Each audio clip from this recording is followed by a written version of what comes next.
আমার বয়স ১৯ বছর বয়সে আমি যৌবনের দোরগোড়ায় আমার দিকে তাকিয়ে দীর্ঘশ্বাস ফেলেছে। আমি আর আমার সৎ বাবাকে বাড়িতে কখনো লিফট দেইনি। আমার মা তার প্রেমিকের সাথে পালিয়ে গেছে, কারণ আমার বাবা কোনো কাজ করেন না। ঘুরে বেড়ানো আর মদ খাওয়াই ছিল তার কাজ। সে আমাকে খুব ভালোবাসে। এখন বাবা আর আমি ছাড়া এখানে কেউ থাকে না, এবং আমরা গরিব। আমি টেলরিং শিখেছি। আমি আমার বাবা মাকেও অনেক ভালোবাসি।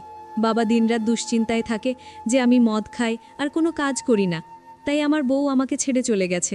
আমার কোনো আগ্রহ নেই। সে আমাকে সবসময় বলে, মেয়ের যত্ন নিও, একদিন তোমার মা ঠিক ফিরে আসবে।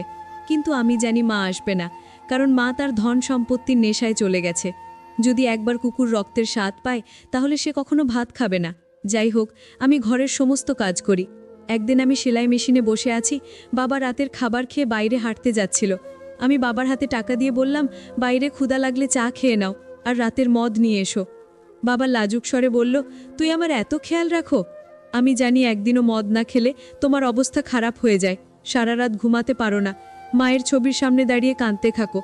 আমি তোমার কষ্ট দেখতে পাচ্ছি না, আমি তোমাকে টাকা দিয়ে শোধ করব। বাবা চলে গেলেন। কিছুক্ষণ পর বাবা দরজায় কড়া নাড়লেন। সে খুব মাতাল ছিল। আমি চিৎকার করে বললাম, আমি তোমাকে বাসায় এনে খেতে বলেছিলাম, আর তুমি বন্ধুদের সাথে বসে মদ খেয়ে এসেছো। এত মদ খেয়েছো, নিজেকে সামলে রাখার হুঁশ নেই, তাহলে কেন এত পান করছো? আমার হাতে সাপোর্ট করে ডাইনিং টেবিলের কাছে চেয়ারে বসে সে মাতাল অবস্থায় তার শরীরটা আমার উপর হেলিয়ে দিল। তার ছোঁয়া পেয়ে আমার যৌবন জেগে উঠল। তখন বাবা বললেন, একটা ভালো ছেলে দেখে তোর বিয়ে দিতে হবে। তোর পেটের আগুন নেভানোর জন্য তো একটা জীবনসাথী দরকার। আমার মা ভোরবেলা অন্য কারো সাথে পালিয়ে গিয়েছে। সে আমার বাবার মদ্যপানের অভ্যেস শুরু হয়েছে। আমি যদি মদ পান ছাড়িয়ে না দিই, তবে আমার নামও আয়েশা নয়। সন্ধে বিয়েতে আত্মীয়ের বাড়িতে যেতে হবে, তাই আমি তাড়াতাড়ি ঘরের কাজ করি। আমি আর বাবা নাস্তা করলাম।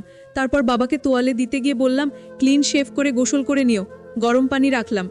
আমি গোসল করে কাপড় পরে রুমে এলাম। আমি কাপড় ধোয়ার জন্য নিয়ে যাচ্ছিলাম, যখন বাবা ড্রেসিং টেবিলের কাছে এসে তার 2 হাত দিয়ে চুল শুকাচ্ছিল।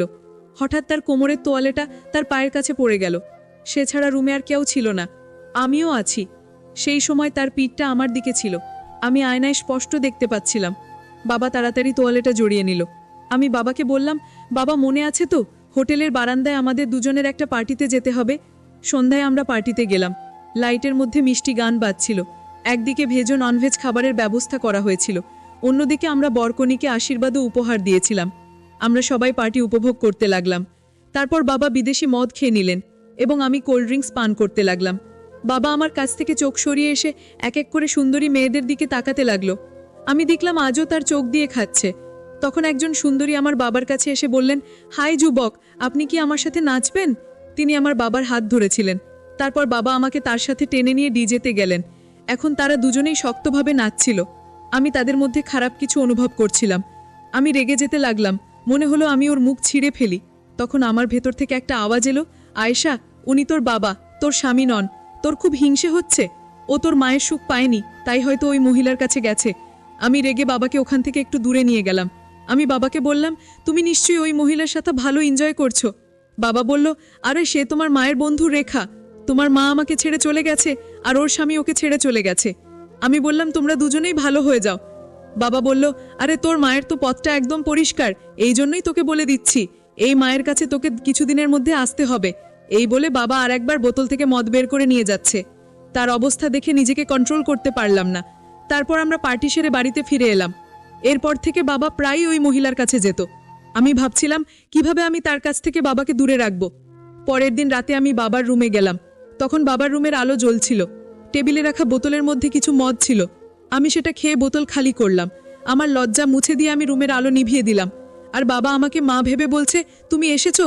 আমি নিশ্চিত ছিলাম একদিন অবশ্যই আসবে। আমাকে আমার মা ভেবে বাবা কোলে তুলে নিল। প্রথম প্রথম খারাপ লাগছিল, কিছুক্ষণ পর আমিও খুব মজা পাচ্ছিলাম।